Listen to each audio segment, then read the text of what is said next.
ఒకటవ తేదీన అత్యంత ఘోరంగా దాడిలో మరణించినటువంటి ఒక ఉద్యమ శిఖరం, ఒక నాయకుడు టిఎం రమేష్ తన యొక్క మరణానికి దాదాపు 40 రోజులుగా ఆంధ్రప్రదేశ్లో విజయవాడ నుండి ఒక ధర్నాన్ని ఏర్పాటు చేసి, తర్వాత కర్నూలులో కూడా టిఎం రమేష్ విషయంలో నిందితులు ఎవరిని కూడా బెయిల్ ఇవ్వకుండా ఫాస్ట్ ట్రాక్ కోర్టు ద్వారా శిక్షించాలని ఒక పెద్ద డిమాండ్తో ఆంధ్రప్రదేశ్లో ఉన్నటువంటి మాదిగ సంఘాలందరం కూడా కలిసికట్టుగా నిర్ణయం తీసుకొని చేస్తున్నటువంటి పోరాటంలో ఈరోజు మూడోది సంజయ్ ఆధ్వర్యంలో ఈరోజు కాకినాడ కలెక్టర్ ఆఫీస్ పక్కన ధర్నా కార్యక్రమం ఏర్పాటు చేయడం జరిగింది.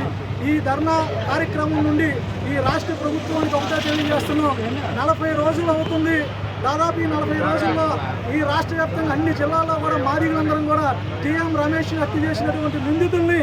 ఉరిశిక్ష వేయాలని చెప్పి ఒక డిమాండ్తో ఫాస్ట్ ట్రాక్ కోర్టుని ప్రభుత్వం నియమించాలనే డిమాండ్తో చేస్తున్నటువంటి పోరాటం ఒకవైపు అయితే, ఈ రాష్ట్రంలో రమేష్ కంటే ముందు దాదాపు 10 మందికి పైగా మాదిగ జాతి బిడ్డల్ని, ఉద్యమకారుల్ని అత్యంత క్రూరంగా చంపబడినా సరే ఈ రాష్ట్ర ప్రభుత్వం కానీ కూటమి ప్రభుత్వంలో ఉన్నటువంటి డిప్యూటీ సీఎం పవన్ కళ్యాణ్ గారు కానీ, మా హోంమంత్రి ఎస్సీ మాదిగ వర్గానికి చెందిన మా హోమ్ మినిస్టర్ కూడా పరామర్శించకపోవటం, అలాగే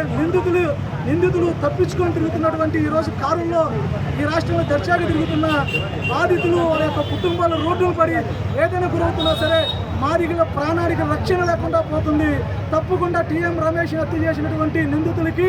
బెయిల్ రాకుండా ఫాస్ట్ ట్రాక్ కోర్టు వేయడం కోసం ఇది మూడో ధర్నా చేపట్టాం. భవిష్యత్తులో ప్రభుత్వం ఈ రోజు కూడా కనీసం స్పందించకుండా టిఎం రమేష్ యొక్క కుటుంబాన్ని కూడా ముఖ్యమంత్రి గారు కానీ, హోంమంత్రి గారు కానీ, డిప్యూటీ సీఎం కూడా మా ఓట్లతో గెలిచినటువంటి మీరు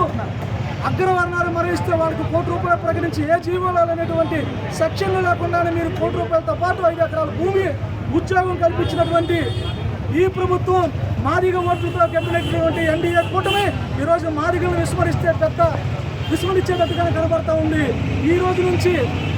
ఈ సభ అయిన వెంటనే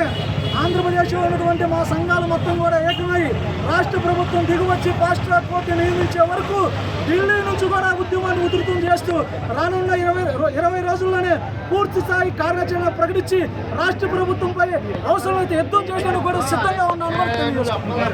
నా పేరు దాసరి సుమారాజు, ఏపీఎంఆర్ రాష్ట్ర